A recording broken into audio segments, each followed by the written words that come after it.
Je suis honoré et ému de me trouver dans cette situation particulière de candidat à la présidence de la République devant vous. Vous devinez peut-être pourquoi. Mais je voulais tout d'abord le souligner. Je connais la contribution de la franc-maçonnerie à la naissance et à la survie de la République française. Je devine, par connaissance de l'histoire, ce que devra nécessairement être sa participation dans un futur très proche à la défense de cette République au moment où elle entre, comme le reste du monde, dans la saison des tempêtes. Je sais que vous ne manquerez pas à vos traditions. Et je connais aussi, pour l'avoir mesuré moi-même du fait de bavardages incontinents qui m'ont attribué la rare qualité de maçon,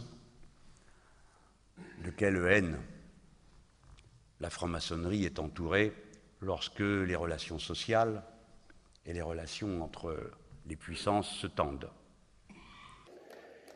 La Constitution, c'est l'occasion pour le peuple français de se refonder lui-même.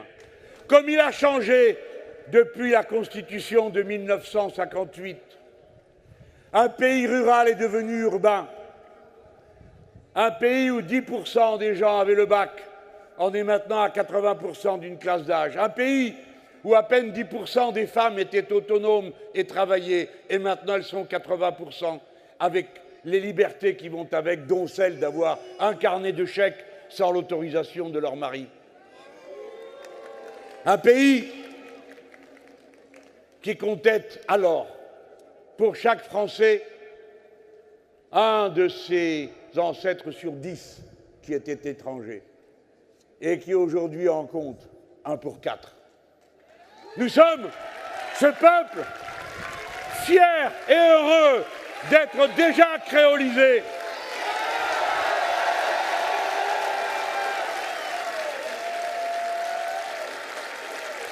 Un pays branché, connecté. En 58, 10% des gens avaient le téléphone. Aujourd'hui, vous êtes 85% à être connectés. C'est un autre peuple français qui est là. Et l'heure est venue pour lui de dire une bonne fois quels droits les uns reconnaissent aux autres. Et dès lors, le respect de ces droits devient le devoir de chacun, car telle est la répartition dans la sphère publique des droits et des devoirs pour une conscience républicaine.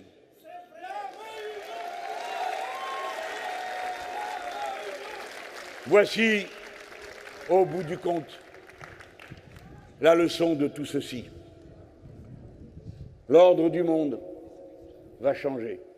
Beaucoup. Dans 10 ans, ce que vous avez sous les yeux sera profondément remodelé. Le changement climatique aura frappé. Et ce n'est pas seulement nous autres dans la vallée de la Roya ou sur tout le front de la Méditerranée qui auront à connaître des dévastations face auxquelles il faudra intervenir en masse aussitôt pour rétablir tout ce qui pourra l'être. Ce n'est pas seulement la côte atlantique où l'on verra la mer monter, ce seront par milliers, par millions, par centaines de millions, peut-être par milliards, des êtres humains dont les îles auront disparu sous les eaux, confrontés à des sécheresses qui rendra impossible leur maintien sur place et qui se mettront en route, réalisant à ce moment que les frontières n'existent que sur le tracé de papier, bousculeront la géopolitique, les États, les nations. C'est à tout cela que nous allons être confrontés. Il faut donc introduire dans la gestion des sociétés humaines de la sagesse humaine, ne pas s'abandonner aux dieux pervers, abstraits et néfastes de l'argent, du libre marché et de toutes ces hallucinations.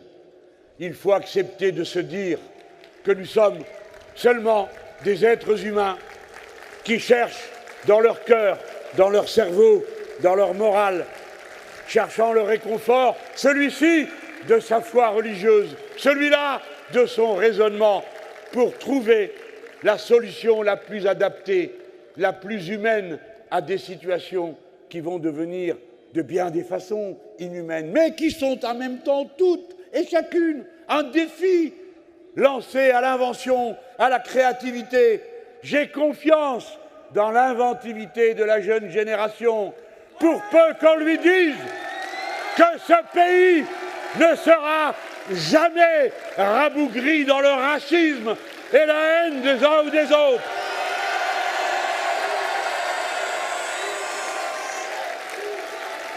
Un peuple est d'autant plus fort, un peuple est d'autant plus résistant que sa société vit basée sur le principe du respect mutuel, de la dignité de la personne, des hommes, des femmes et de tout ce qui vit autour de nous, dont nous sommes responsables, humains, animaux, végétaux, toute la biodiversité, parce que nous sommes les plus conscients. Vous savez comme moi, puisque vous vous êtes donné le mal de vous rassembler en sachant que vous le faisiez pour faire une démonstration. Vous savez que pour changer tout ce qui ne va pas, il faut tout changer. Alors, comme de toute façon, il faudra le faire, autant s'y mettre tout de suite, de bon cœur, avec toute son énergie. Oui, un autre monde est possible.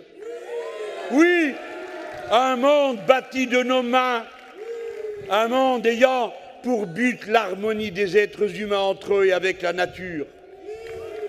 Un monde où le vivant ne sera plus considéré d'abord comme des produits de consommation ou des marchandises.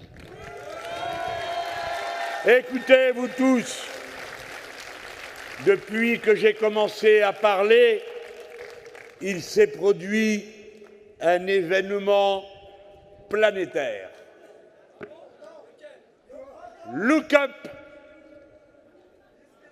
à 16h33, l'équinoxe de printemps a eu lieu.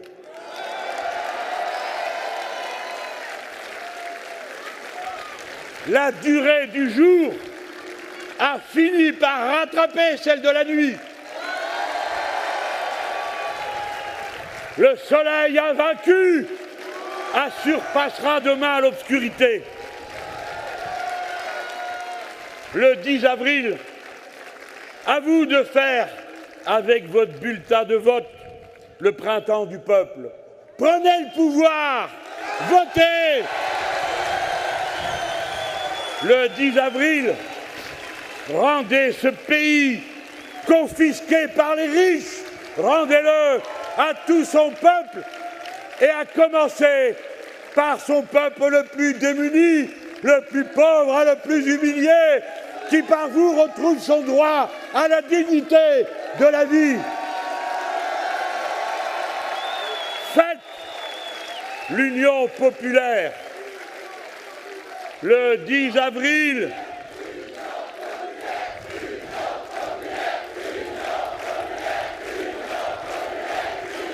rendez ce pays, hier rabougri par la cupidité et le racisme, rendez-le à tous ses enfants, votez pour l'Union populaire. Le 10 avril, avec l'Union populaire, adressez-vous à tout le peuple humain, faites parler la France au monde. Le 10 avril, un autre monde est possible. Vive la France et surtout, vive la République!